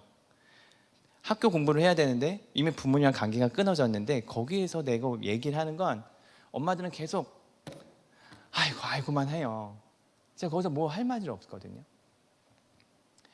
하지만 이야기는 꼭 하죠. 다른 거 하지 마시고 이 아이가 변화된 엄마 아빠의 말투와 행동을 보면 질문할 거다. 어떤 질문요? 저 엄마가 왜 저러지? 저 아빠가 왜 저러시지? 진짜 교회 다니는, 진짜 예수님 믿으시나? 라는 질문이 생길 겁니다. 이거 잠깐 얘기하자면 제가 제일 힘들어하는 아이가 몇 번째일까요? 네, 셋째. 네, 제가 그 셋째 옛날엔, 지금은 이제 그렇게 안 부르는데요, 별명이 있습니다. 불순종 대마왕. 몇 살 때부터요? 5살 때부터. 나 우리 아이 이거 보면 절대 안 돼요. 그런데 기본적으로 그냥 안 합니다. 형들한테도 통제가 안 되고요. 홈스쿨을 안 하게 된 여러 가지 이유가 있는데 얘가 싫어하기도 하고 형들도 반대했어요. 왜냐하면 통제가 안 돼요. 자기 싫으면 안 해요. 나 안 해. 그럼 그다음부터 설득이 안 돼요. 근데 저는 예의 없는 거 잘 못 보거든요. 그러니까 누구랑 많이 부딪히겠어요? 저랑 많이 부딪히죠. 저는 초등학교 때 매를 댑니다. 이게 매를 때리는 게 좋고 나쁘고 이런 건 지금 싸우자는 건 아니고요. 저는 딱 한 대를 때렸습니다. 어떤 몇 가지 하에서. 그런데 중학교 때부터는 안 때리겠다라고 제가 우리 큰애들 때 다 알거든요. 근데 막내 때문에 일찍 조기 졸업했어요, 얘는. 왜 조기 졸업했을까요? 아, 이러다가 맞아 죽을 수도 있겠구나. 얘는 맞아도 하거든요. 한 번은 한 대 맞을 때가 됐어요. 엎드려. 그랬더니 이 아이가 저를 딱 쳐다보면서 뭐라고 말하냐면, 내가 맞는다고 변할 것 같으세요? 지금은 달라졌습니다. 그것만 아시고요. 이 질풍노도의 시기, 완전 정점 아니지만 중간 정도 있었을 때입니다. 그래서 그때 제가 거기에 막 갑자기 또 흥분하는 찰나에 제 아내가 변할 거라고 혼나는 게 아니라 잘못한 거니까 혼나는 거야. 제 아내가 구단이에요. 바둑으로 하자면. 저는 육해공으로 따지면 육군에서 싸우는데 아내는 공중전에서 싸웁니다. 그래서 말싸움은 꼭 아내와 막내가 싸우거든요. 그랬던 아이였습니다. 사실 작년까지 치열했어요. 터치하는 것도 되게 싫어해요, 아이가. 형들도 싫어하고, 형들 터치하는 거 되게 싫어해요. 되게 자기 주장이 강하거든요. 라면도 자기 거 막 딱 끓여 먹습니다. 그랬는데요, 한 두세 달 됐나요? 제가 이제 어떤 공부와 예수님의 사랑을 경험하게 되면서 한 가지 안 게 있었습니다. 진짜 내가 쟤를 사랑해서 하는 걸까? 아니면 내가 화가 나서? 사실 부모가 불안해서 그러는 거잖아요. 근데 왜 불안해서 왜 꼭 내가 저렇게 해야 될까? 그래서 그 불안 요소를 좀 내려놓고 내 감정과 기준을 내려놓고 태도를 바꾸기 시작했습니다. 예를 들면 이런 거예요. 얘는 영어 단어도 중학생이니까 얼만큼 할래? 기본 최소한 얼만큼 해야 되는데 저는 그거 못해요. 딱 말하면 안 해요. 그럼 얼만큼 할래? 그러면 한 단어 10개 정도? 말도 안 되잖아요. 근데 거기서 더 이상 설득이 안 되거든요. 그래, 그럼 10개 해. 대신 체크는 할 거야. 저녁이 됐어요. 한다? 안 했는데. 근데 TV를 보고 있어요? 그러면 꺼. 제 표정이 이렇게 변합니다. 제 막내한테 제 별명이 뭐냐면 두 얼굴의 사나이거든요. 저녁 되면 변해요. 꺼. 그만해라. 이렇게 이야기를 했습니다. 그래서 얘랑 되게 어려워요. 그냥 보통 땡도 괜찮아요. 근데 제가 바뀌었어요. 어떻게 바뀌었냐면 안 해요. 똑같이. 그럼 TV를 보고 있어요. 야, 넌 공부 안 했는데 TV를 볼 거니? TV 볼 건데요. 그러면 그거는 보고 다음 주 내일은 할 수 있겠니? 그럼 얘가 갑자기 딱, 보통 아빠가 아니거든 이게. 여기서 어떻게 하면 꺼 이게 나와야 되거든요. 내일은 좀 해볼게요. 이렇게 말을 하는 거예요. 그래, 그럼 내일 한번 해줘. 그럼 내일 한번 하자. 이렇게 했습니다. 저희 아이가 아토피가 더 심해요. 이쪽 여기 다. 근데 몸 터치를 별로 안 좋아했던 애가 이제 그 관계가 조금 풀어지니까, 야, 내가 로션 발라줄게. 예전에는 됐어, 내가 할게요. 이렇게 했거든요. 근데 제가 이제는 발라주기 시작했는데요. 이제 2달 동안 이제 제가 제 몸을 터치를 할 수 있는, 엄마만 만질 수 있거든요, 얘를. 엄마를 좋아하니까. 아토피 이제 아침에 저녁마다 이렇게 발라주기 시작합니다. 그리고 지금은 저한테 사실 거의 짜증을 안 내요. 달라지는 거 여전히 변한 건 별로 없는데요. 됐어요. 근데 신기한 건 제가 행동과 태도를 바꿨더니 얘가, 제 아내가 증인이거든요. 2달 사이에 다른 애 만나는 것 같아요. 얘가 왜 더 엇나갔을까 생각해 보니까 저랑 싸우다 그런 거예요. 저랑. 그래서 저의 태도와 행동, 말, 제가 어떻게 하냐면 아까 말했잖아요. 사랑하는 누구누구야 이렇게 하기로 했잖아요. 담이나 하고 머리를 이렇게 착 쓰다듬어 줍니다. 화가 나죠. 뒤에서 욕하지만 담이나 내일은 할 수 있겠지 하고 이렇게 쓰다듬어 줍니다. 너 내가 사랑하는 거 알지? 이렇게 언어를 쓰기 시작했어요. 사랑하는 다음에 난 쓰지 않거든요. 사랑할 만해야 하지. 가끔씩 제 5살 때 보면서 이때는 이뻤는데 그렇게 했었거든요. 근데 지금은 단어를 바꿨습니다. 변하더라고요. 막내와의 관계는 지금 저 2달 사이에 한 몇 년간 힘들었던 관계가 많이 풀어졌어요. 어느 날 제가 강의를 갔는데요. 저희 막내를 아는 가족들이 저희 강의를 들었어요. 그 강의를 들으면서 다민이가 그랬대요. 근데 다민이 진짜 힘들겠다 그랬더니 어떤 분이 그런 얘기 들으면서 그랬대. 네 아빠가 저를 얘기하는 거야. 저 아빠가 다민이 때문에 강의 다니는 거야. 그래서 저희 그때 그렇겠구나. 다민이 없으면 제 강의가 재미없어. 저런 애가 있어야 강의가 힘이 되는 거야. 근데 제가 동의가 됐습니다. 제가 왜 그러냐면 저희 막내는 어렸을 때부터 유치부 때부터 소문이 났어요. 한 분은 전화 왔어요. 전도사님, 목사님, 네, 그때 제가 가정 예배 잘 드리는 거 알고 있었거든요. 다민이가요. 네네네. 설교 시간에 또 대자로 누웠어요. 그렇게 얘기를 하는 거예요. 제가 그땐 절대로 움츠리면 안 되거든요. 그래서 제가 뭐라고 그랬냐면, 겉보세요. 가정 예배 드렸으니까 설교 시간에 누운 거예요. 안 그러면 처음부터 누웠을걸요. 이게 얘가 예배 드려서 요 정도 된 거예요. 그런데 이 과정 중에 이 아이가 하나씩 변화되기 시작하고요. 예배 시간에 유일하게 설교 때 엎드려서 눕는 애가 있어요. 누굴까요? 사랑하는 다민이.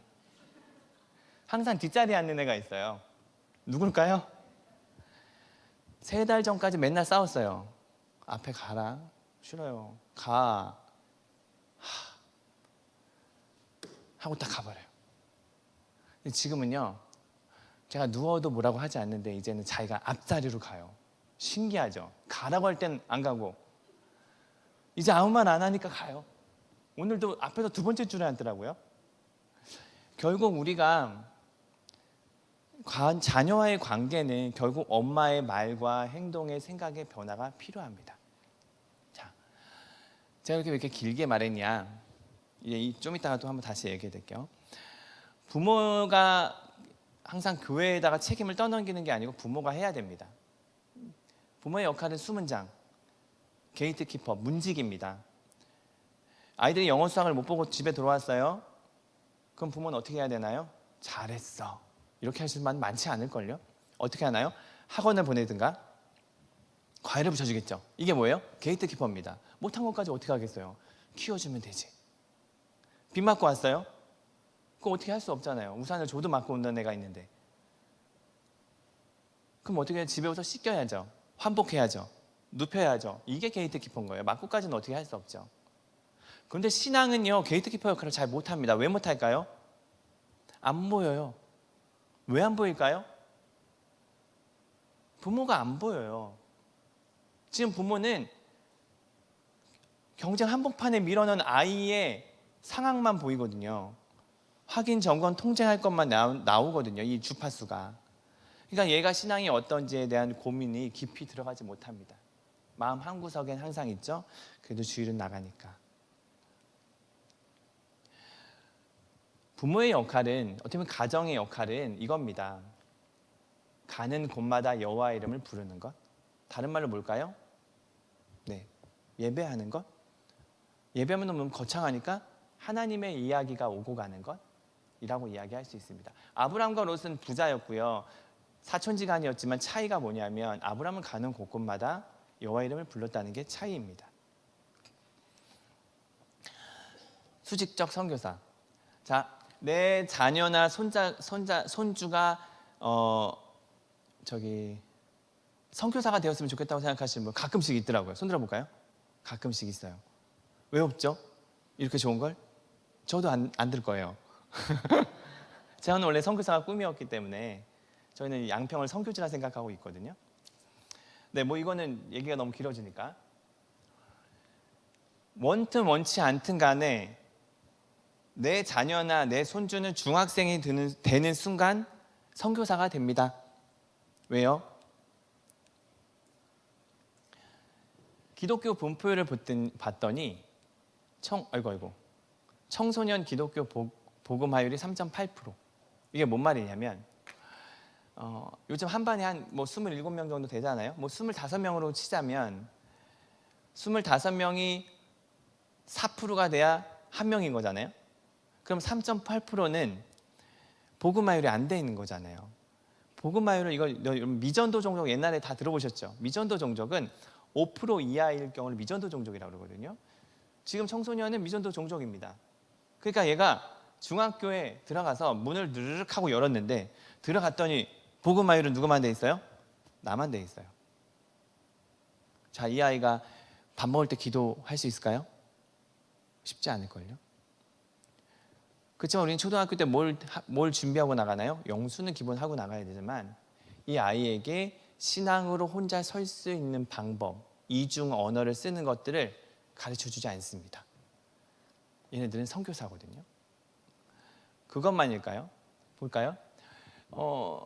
대학생들을 한번 조사를 해봤더니요, 교회에 나간 적 있니? 있어. 근데 언제 그만뒀어? 했더니 초등학교 혹은 중학교 때 교회를 다 떠났다고 합니다. 이게 우리의 현실이죠. 그만큼. 아이들도 선교사지만 여기 계신 분들 선교사인 거 아시나요? 선교사는 재정적인 선교사만을 이야기하지 않고 저는 이렇게 말합니다. 두 가지로 분류를 하는데 저는 수평적 선교와 수직적 선교가 있습니다. 수평적 선교는 지역과 지역을 옮기는 것을 수평, 그러니까 해외 선교 혹은 오지 선교, 이건 우린 아니잖아요. 근데 수직적 선교는 뭐냐면 세대 간의 선교입니다. 내가 부모님이 있어요, 자녀가 있어요, 그러면 나는 뭘까요? 선교사입니다. 자녀가 없어도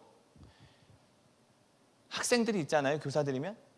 그러면 그분은 청년이더라도 선교사입니다. 왜냐면 나에게 맡겨지는 아이가 있잖아요. 자, 이게 뭘까요? 배턴입니다. 바통이라기도 하죠. 사도 바울이 자주 했던 말 중에 나는 믿음의 경주를 하고 있다라는 말을 쓰는데요, 자녀가 있다, 아니면 내 학생들이 있다 그러면 이 사람은 한 가지 이름이 더 추가가 되는데 그 이름은 뭐냐? 믿음의 경주자뿐만 아니라 믿음의 계주자입니다. 계주자의 특징은 뭘까요? 나만 잘 뛴다고 1등이 되지 않습니다. 다음 주자, 마지막 주자가 피니시 라인에 들어와야지만 제대로 들어온 거죠.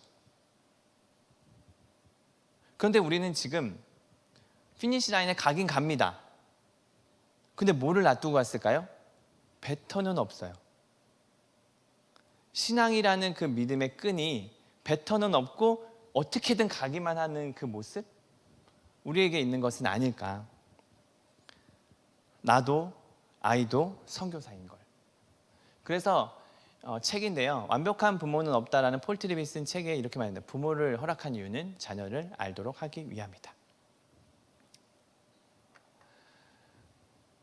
제가 2011년에 아내와 저에게 어떤 비슷한 한 시즌이 있었습니다. 내용 이런 거였어요.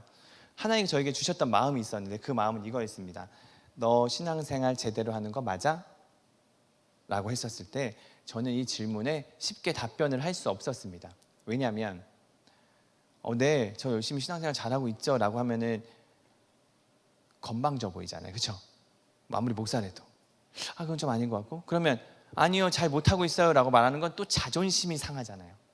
나 목사인데. 그거 갖다가 씨름을 하고 있는데 어느 날 새벽 기도 때 이제 무릎을 꿇고 얘기를 했죠. 잘 못 살았습니다. 처음에 좀 속상했다가 나중에는 죄송했어요. 못 살았구나. 목사로서는 잘했거든요. 목사로서는 어떻게 보면 매니저처럼 잘했어요. 그런데 하나님의 자녀로서 다음 세대의 복음을 전하는 사람으로서는 그렇게 잘 못 살았더라고요.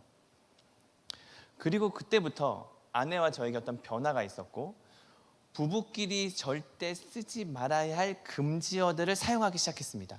부부끼리 사용하지 말아야 사용하면 안 되는 금지어가 뭘까요? 이겁니다. 신앙 얘기. 당신 아까 설교 시간에 졸더라 이렇게 말하는 순간 싸움 나기 시작합니다. 너나 잘해 막 이렇게 시작하잖아요. QTS 안 했어. QT하면 뭐하니? 삶이 안 달라지는데 뭐 이러면 괜히 데려주고 말로 받는 거잖아요. 그 말을 안 합니다, 서로가. 그래서 신앙은 노터치. 근데 저희는 나누기 시작했어요. 물론 처음에 나눌 때는 싸움이 났습니다. 왜 싸움이 났을까요? 제가 화가 나서. 아내가 은혜 받는 얘기를 하는데요, 기분이 살살 나쁘더라고요. 나는 목사인데 사모가 막 이러면서. 그래서 처음에 좀 싸우기도 했고요. 근데 나중에는 바뀌었어요. 은혜를 받았던 이야기가 저에게 은혜가 되기 시작했고요. 제가 은혜 받은 얘기를 아내한테 했더니 아내가 또 우리가 일심동체잖아요. 한 성령이시잖아요. 한 성령 안에 주셨던 그 감동이 저에게도 전달이 되기 시작했습니다. 그러면서 일상의 이야기를 같이 나누기 시작했는데 저 어느 날 저 구석에 3명의 쪼물아기들이 보였어요. 쟤네들에게 이 이야기를 전해줘야 되는 거 아닌가? 성경 이야기도 필요하고 또 하나 우리가 경험된 이야기를 해줘야 되지 않을까? 그게 시작된 게 가정 예배였어요. 근데 제가 저희 가정을 돌아보니까 이 그림에 나와 있는 것처럼 약간 폐허 같은 분위기였어요. 하나님 집에서는 안 해도 된다 했거든요. 왜? 목사 자녀니까. 그런 생각을 제 안에 아직 가지고 있었습니다. 한번 물어볼까요? 결국은 가정 예배 일주일에 몇 번 드렸어요가 중요한 게 아니라 내가 정말 하나님 나라를 세워가는 사람으로 하나님의 통치가 우리 가정에 임하기를 그렇게 사모하며 살아가고 있는가? 그렇게 힘쓰고 있는가? 거기서 또 시작입니다. 내 주권자가 하나님이신가? 예전에 저희는 항상 기도할 때 이렇게 기도합니다. 우리 가정의 주인은 하나님이십니다 하고 시작했습니다. 왜냐하면 자녀들이 다 알걸요? 엄마가 센지 아빠가 센지. 그렇지 않나요? 대부분은 누가 셀까요? 엄마가 세죠. 우리 이 집의 주인은 누구야? 그러면 우리 엄마예요. 이렇게 말하는 사람들이 대부분입니다. 그런데 저희가 그걸 의도적으로 하나님이라는 걸 가르쳐주고 싶어서 나도 주인이 아니고 엄마도 주인이 아니고 실세도 아니고 실세는 하나님이시다. 신앙 전수를 하고 있는가? 여기 그림이 없네요.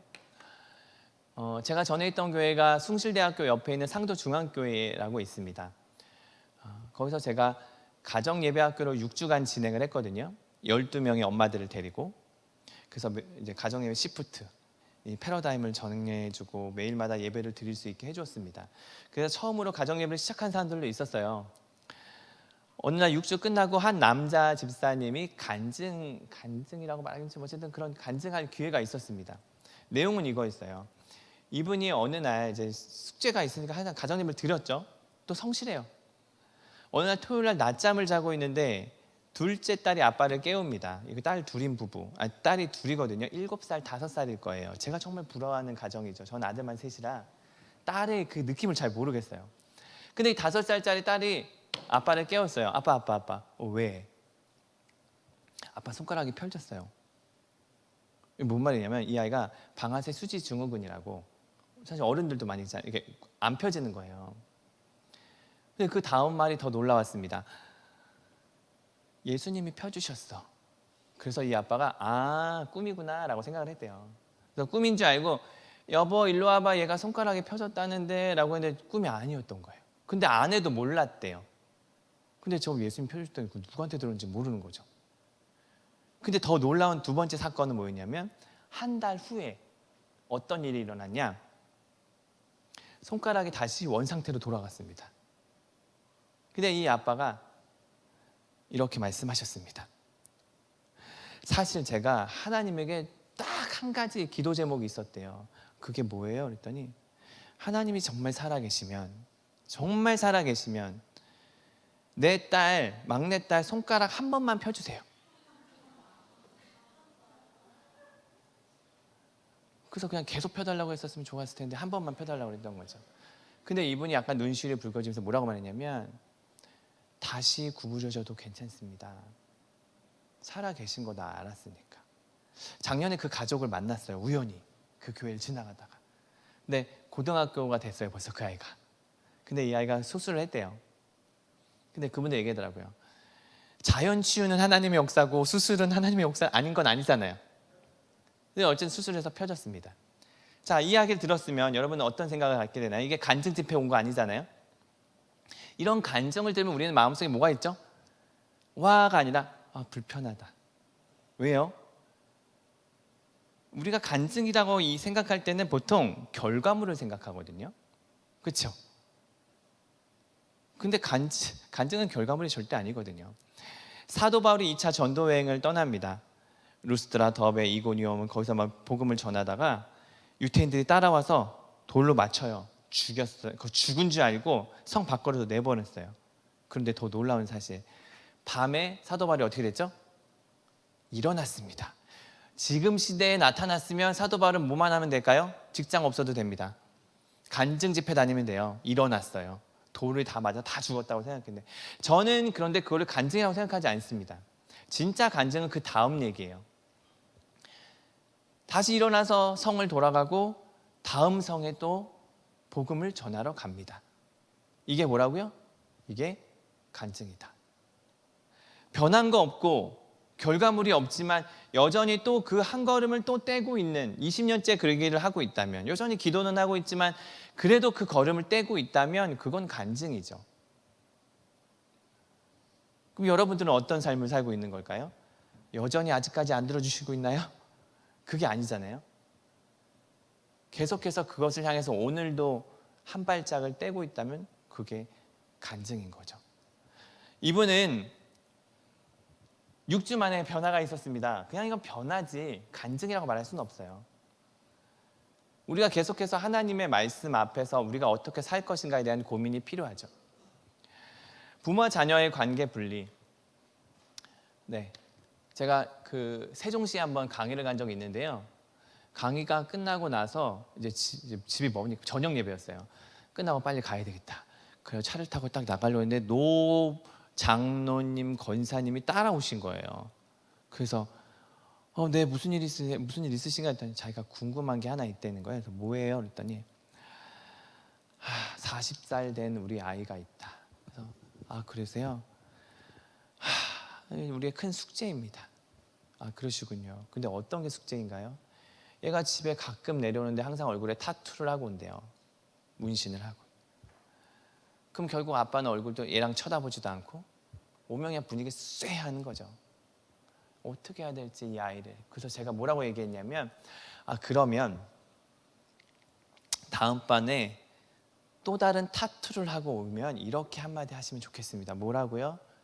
오늘 좀 잘 나왔더라. 그럼 쳐다보는 거죠. 관계가 형성이 안 되고 회복의 말꼬리가 말이 안 트여지는데 이 사람께 무슨 얘기를 할 수가 있겠어요? 안 되잖아요. 제가 지금 타투를 조장하는 거 아닙니다. 막 하시면 안 돼요. 그걸 하자는 게 아니에요.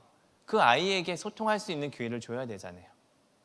결국 관계가 분리되면 결국 소통할 수 있는 길을 만들어줘야 됩니다. 부모의 이름은 자녀들의 나이에 따라 달라집니다.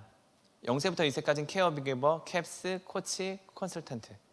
컨설턴트 이제 뭐 얘기한다면 이제 0세부터 2세는 이겁니다. 계속 뭔가 줘야 되잖아요. 그렇죠? 모유를 줘야 되잖아요. 재밌는 영화 본다고, 드라마 본다고 엄마도 사람이야. 좀 기다려줘. 애한테 그렇게 얘기할 수 없잖아요. 그냥 바로 물려야 되는 게 당연한 거 아닐게요? 케어기버입니다. 3세부터 11세는 보통 초등학생인데 캡스죠. 캡스, 경찰입니다. 최소한의 바운더리를 거줘야 되는 거죠. 바운더리 안 거주는 거 더 위험합니다. 12세부터 18세까지 뭐죠? 코치입니다. 코치는 캡스가 될 수 없습니다. 코치는 이런 거 생각하시면 돼요. 축구 경기를 하면 전반전, 그 다음에 후반전, 중간에 하프타임이 있잖아요. 코치는 그 안에 들어갈 수 없고요. 전반전 끝나면 몇 마디 할 수 있는 겁니다. 그런데 거기서 무슨 말을 하자마자 뭐라고 말하면 안 되냐면 똑바로 이게 뭐야 이러면 이미 끝난 겁니다. 그렇게 안 되잖아요. 그래 고생했어. 근데 이번엔 이렇게 하면 어떻게 했니? 제가 지금 막내에게 이거 하고 있거든요. 엄청 힘듭니다. 나는 한번 제가 좀 농담으로 이게 만약에 내가 불교였으면 사리가 많이 나왔겠다. 저는 그렇게 생각을 했거든요. 그런데 이 아이에게 그렇게 방법을 바꾸죠. 근데 지금의 많은 청소년의 문제는 뭐냐면 여전히 부모가 캡스가 되는 거예요. 근데 아이들은요, 초등학교 때까지는 순진한 양이거든요.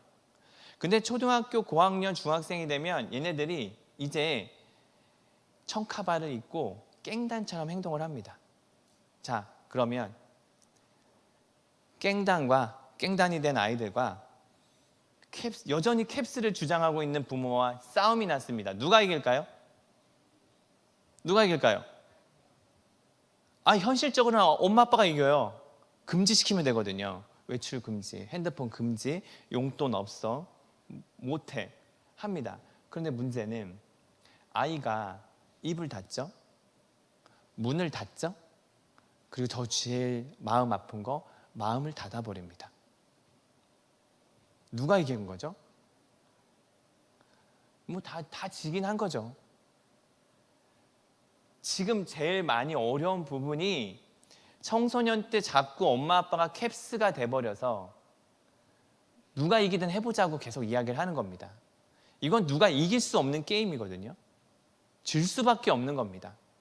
거기서 이겨서 뭐 어떻게 하실 건데요? 이건 저한테 했던 질문이었거든요. 내가 쟤 이겨서 어떻게 할 건데? 내가 원하는 건 뭐지? 내 말에 잘 듣는 아이일까? 아니면 얘가 바르게 성장하기를 원하는 걸까? 라고 한다면 조금 방식을 바꿀 수도 있는 거거든요. 19세부터는 컨설턴트입니다. 이제는 상담가죠. 이제 자녀들이 20살 때부터는 그때부터는 코치도 안 되는 거 아시죠? 야, 그렇게 하지 말라고 그랬잖아. 그런 순간 이제 집에 안 오죠. 뭐라고 말해야 되냐면 힘들었어요. 아, 힘들었구나. 그랬구나. 속상했구나. 끝. 야, 엄마 생각엔 하는 순간 즐거운 일 있대요. 그래, 엄마 잘 만났으니까 너 그런 거야. 이것도 아니잖아요. 여기는 그냥 들어주고 고개를 끄덕여 주는 겁니다. 제가 이 이야기를 왜 하냐면 영향력에 대한 얘기를 하고 싶은 거예요. 0세부터 31세까지는 어느 정도 부모의 영향력이 있습니다. 부모의 영향력이라는 건 이거예요. 아이 스케줄을 조절할 수 있다. 그건 영향력이거든요. 초등학교는 가능합니다. 중학교는 좀 어려워요. 학원에 이미 다 가야 되기 때문에. 그렇다면 현실적으로는 0세부터 11세까지 가능합니다. 자, 교사들은 좀 달라요. 교사는 12세, 18세까지 다 아우를 수가 있습니다. 왜요? 일상에서 만나면 쟤를 못 보거든요. 만약 집에서 맨날 보는 애가 또 보면 화가 납니다. 근데 얘는 나랑 일상에서 부딪히는 애가 아니잖아요. 수용성이 넓죠. 그러지 않나요? 내 자녀는 수용성이 좁아요. 저는 예전에 제 아내가 별것도 아닌데 아이한테 화를 내더라고요. 저는 그게 이해가 안 되는 거예요. 왜 저한테 화내? 그랬는데 제가 양평에 5년 전에 왔단 말이에요. 그러니까 하는 일이 뭐가 있어요? 없어요. 부먹사로 맨날 밤늦게 왔다가. 그러니까 애들이랑 하루 내내 같이 있어야 되잖아요. 별거 아닌데 화가 나더라고요. 왜 그러냐면 쌓여왔어, 지금까지. 그러니까 얘가 지금 행동의 문제가 아니라 아침에 내가 기분 나쁘게 한 행동들이 다 누적이 돼서 별거 아닌 거에 화를 내는 거야. 아, 내 아내가 그래서 화냈구나. 혹시 배우자 아내가 별거 아닌 거 화내는 거라면 이해하셔야 됩니다. 그럴 수밖에 없어요. 살아보시면 안 돼요. 아내가 저한테 항상 했던 말이 3일간만 얘랑 같이 살아봐. 한 5년 사니까 이해되더라고요.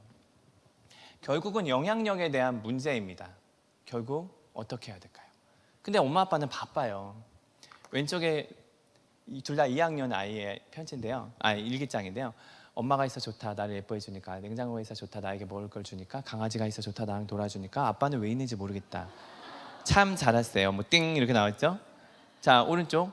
엄마는 나비 노래를 잘하니까. 엄마는 예뻐졌다는 말을 많이 들으니까. 나는 새, 노래를 잘하니까. 언니는 토끼 샐러드를 좋아하니까. 아빠는 개. 이유는 내 부탁을 잘 들어주고 나랑 잘 놀아줘서 개 같다. 이렇게 말했습니다. 자, 두 아이의 일기의 내용인데요. 느껴지시죠? 아빠 존재감이 없고요. 여기는 하여간 강아지는 뭐가 비교가 돼도 무조건 욕이잖아요. 잘해도 욕이고 못해도 욕이고 같아도 욕인데, 그런데 이게 지금 욕하는 얘기가 아니잖아요. 제가 예전에 전에 있던 한 교회에 신방을 갔는데요.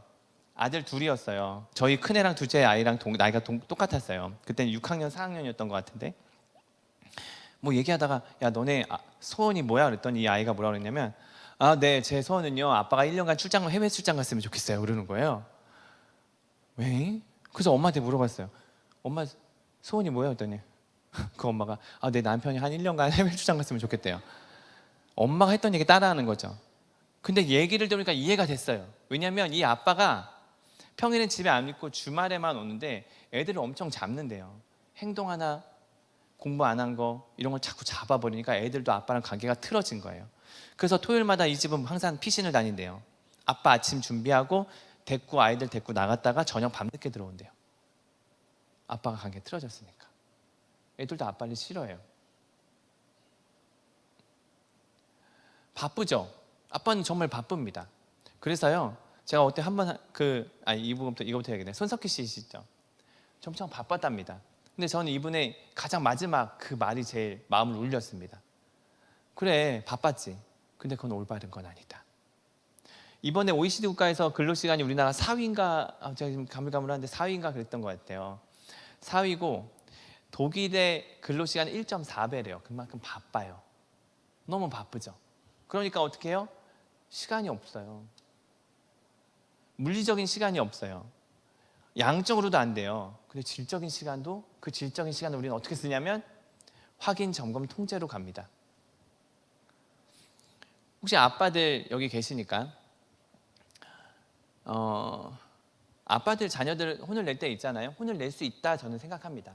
다만 혼을 내려면 99번을 놀아주고 한 번 혼을 혼내면 효과는 있습니다. 가끔 제가 엄마들한테 당부하는 게 있는데요. 시간이 이렇게 엄마한테 당부하는 게 있는데요. 엄마들에게 아이의 잘못된 걸 꼭 아빠한테 이르시는 분이 있어요. 유치학 때는 괜찮아요. 근데 중학교 되는 순간에 이제 이르거든요. 왜냐면 내 통제도 안 돼. 그럼 아빠가 어떻게 하는지 아시나요? 아빠는 엄마의 약자잖아요. 엄마가 갑이고 아빠는 을이잖아요. 아이를 부릅니다. 일로 와. 너 엄마한테 뭐라 그랬어? 하지 마. 똑바로 해. 하고 엄청 다그친 다음에 얘를 보냅니다. 그리고 이제 아빠는 중요한 일을 해야 되죠. 뭐 하나요? TV를 보거나 핸드폰을 보거나 야구를 보거나 해야 됩니다. 자, 화해 없어요. 다음날 됐어요. 집에 돌아왔어요. 엄마가 또 한마디 합니다. 또 그랬어. 그러면 이 아빠 별것도 아닌데, 자기가 화낸 것도 아닌데 자기가 열받았어. 내 말 무시하는구나. 들어와.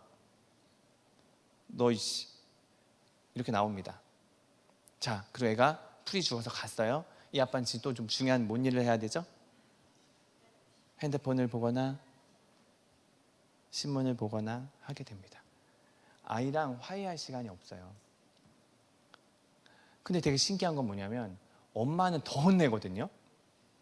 근데 엄마는 싫어하질 않아요. 왜냐하면 이유가 있어요. 엄마는 사과도 안 해요. 근데 얘가 화해가 돼요. 간단합니다. 엄마는 막 혼을 내다가도 음식을 해요. 좋아하는 걸 딱 꺼내면서 먹어. 이러면 아이가 다 알아요. 아유, 엄마 아까 미안하다는 얘기구나. 이렇게 이해를 합니다. 그런데 아빠는 화해할 시간이 없어요. 아빠는 돈 벌어오는 사람이고 집에 와서 나를 혼내는 사람이고 나를 구속시키는 사람이에요. 그러니까 마루에 안 나와요. 방으로 가요. 왜 오라 그럴까요? 얘기하고 싶지 않거든요. 멀어졌어요.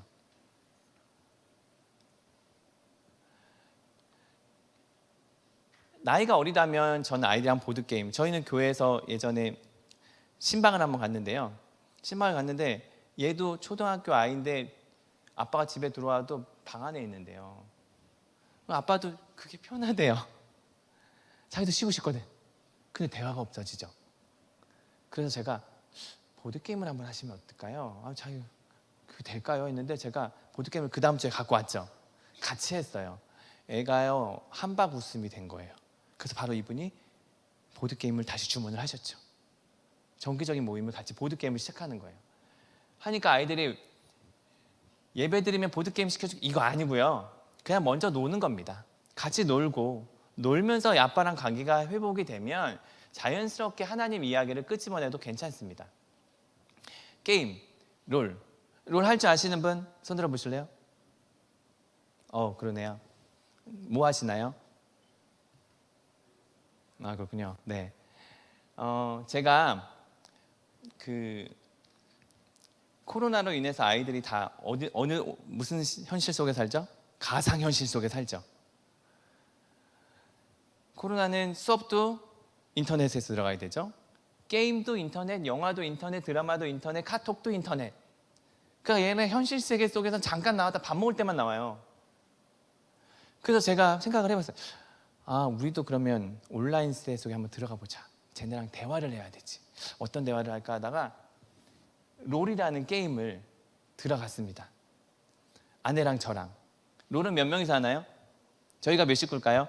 5식구죠. 5명이서 팀이 됐습니다. 그래서 저희 큰 아들은 미드, 둘째 아들은 정글, 셋째 아들은 탑, 저는 원딜, 제 아내는 서포트. 아는 분들만 아실 거예요, 지금 이 이야기가. 그 이야기를 같이 하고 났더니요, 대화가 갑자기 확 늘었어요. 용어들을 저희는 다 알아들어요, 외국어가 된 것처럼. 그래서 저희 교회 아이들은요, 제일 부러워하는 부모는 누구냐면 저희예요. 얘네들 소원은 우리 엄마 아빠도 같이 롤 좀 했으면 좋겠다. 그런데요, 제가 뭘 하나 알게 됐냐면, 예전에 오락을 저희도 이제 딱 시간을 시켜주거든요. 2시간, 뭐 3시간. 근데 기분 좋을 땐 4시간도 시켜주잖아요. 그런데 정말 기분 나쁠 때가 언제냐면 4시간을 시켜주기로 했는데 4시간 안 끝낼 때가 제일 화나거든요. 기분 정말 나빠요. 근데 그만해라, 그만해, 너 4시간에, 그러면 서로 기분 나빠지고 깨져요. 근데 롤을 하면서 알게 됐어요. 아, 롤은 30분 하거든요. 근데 3시간, 만약 4시간 하기로 했는데 3시 50분쯤에 얘가 롤을 시작했으면 끌 수가 없는 거예요. 화장실에 지금 변을 보고 있는데 중간에 끊고 나오라는 거랑 똑같은 거거든요. 그래서 제가 단어가 뭘로 바뀌었냐면 그 판 끝나고 와라, 그만해 라고 했어요. 그랬더니 애들이 네 라고 하는 거예요.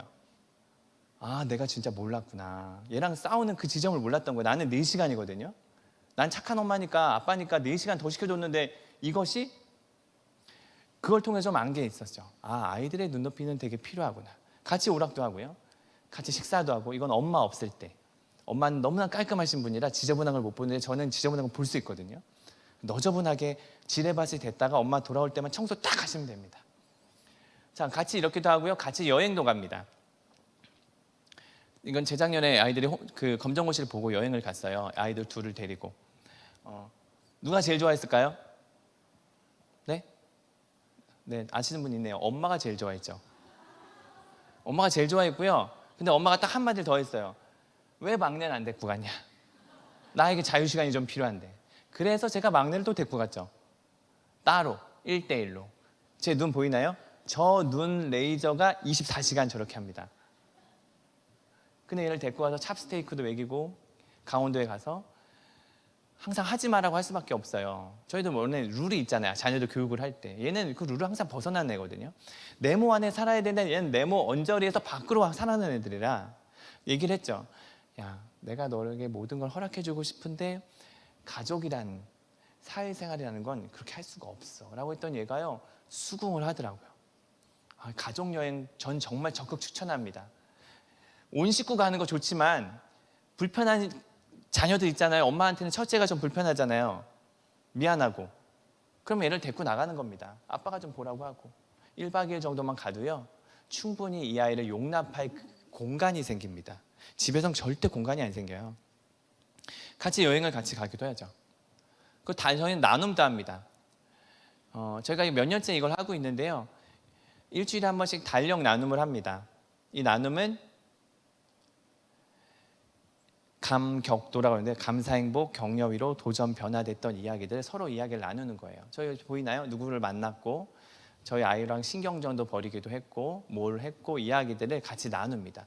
이건 대단한 좋은 점은 미취학이라도 말이라도 할 수 있잖아요. 성인이 돼도 뭐든지 얘기할 수가 있습니다. 근데 여기에 저희 정말 포인트는 뭐냐면 자연스럽게 하나님의 이야기를 전하는 거예요. 아이들은 뭘 얘기하더라도 아 그랬니? 그냥 일상을 얘기하는데 우리는 내가 경험했던 이야기를 나눕니다. 예전에 엄마가 야, 내가 어떤 여자 집사람이랑 싸웠어. 저렇게 써놨어요. 그랬더니 애들 3명이 와서 그 여자 누구야? 막 이러는 거예요. 애들끼리. 남자들이라고 또 그게 또 힘은 있어가지고. 근데 엄마가 뭐라고 하냐면 그런데 엄마가 생각해보니까 하나님이 주신 마음이 있었는데 엄마도 잘못한 게 있더라. 그래서 엄마가 용기를 내보려고, 하나님이 내가 주신 마음이 있어서 하려고. 신앙의 전수는 다른 게 아니고요, 하나님의 이야기가 들려지고 그것에 따라 부모가 어떻게 행동했는지를 자녀들에게 보여주는 거죠. 네, 저희는 뭐 가족 회의도 하고요. 이렇게 됩니다. 가정의 신앙 교육은 결국 신앙의 경험이죠. 자, 마지막으로 가겠습니다.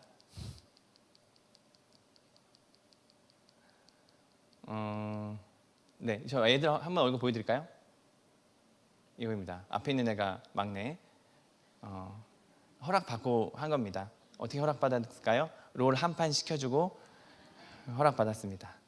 자, 가정 예배 다양한 거는 달력으로 저는 권장을 하고요. 안에서 거기서부터 관계를 회복하는 시간. 무조건 성경 이야기가 아니라 서로의 삶을 이야기 나눌 수 있는 것부터 시작하면 되겠습니다. 자, 됐고요. 네, 마지막 페이지입니다. 결국 가정 예배 핵심은 교환을 다 했었냐? 그러면 완성 이게 아니라 그 안에서 하나님의 이야기가 있느냐? 하나님을 기억하고 있느냐? 그리고 그 안에서 성경적인 알면서 끝나는 게 아니라 부모의 삶의 고백들이 오면서 있는지. 예배 때는 저는 이제 화 절대 내시는 거 안 되는 거 아시죠? 그럼 그 안에 또 경직됩니다. 아이도 경직되지만 나도 경직되잖아요. 1년 돼도 괜찮으니까 화내지 마시고요. 웃으면서 하시면 됩니다. 눈 뜰 수 있지. 그래 계속 떠. 근데 엄마는 눈 감을게. 이렇게 이야기할 수 있는 거거든요. 결국 우리의 가정 예배 핵심은 하나님의 이야기가 우리 안에서 오고 갈 수 있도록 결국 부모가 변화야. 부모가 하나님 안에서 그렇게 살기로 결단을 해야 이 아이들이 변화가 되는 겁니다. 네, 여기까지 하겠습니다. 혹시 질문 있으신가요? 네, 없으시면 제가 마무리 기도하고 마치겠습니다. 하나님 아버지, 오늘도 우리에게 또 들을 수 있는 귀를 열어주셔서 감사합니다. 내가 먼저 하나님의 은혜에 대한 그런 감격을 가지고 있는지, 그것에 따라 우리의 삶이 달라지게 되어지는데, 오늘 부모로서의 게이트키퍼 역할을 잘 감당해낼 수 있는, 또 교사로서 우리의 아이들, 나에게 맡겨진 그 아이들을 우리 마음속 깊은 곳에 있는 그 이야기들을 잘 전해줄 수 있는 그러한 교사로 또 부모로 살아갈 수 있도록 도와주시옵소서. 예수님 이름으로 기도합니다.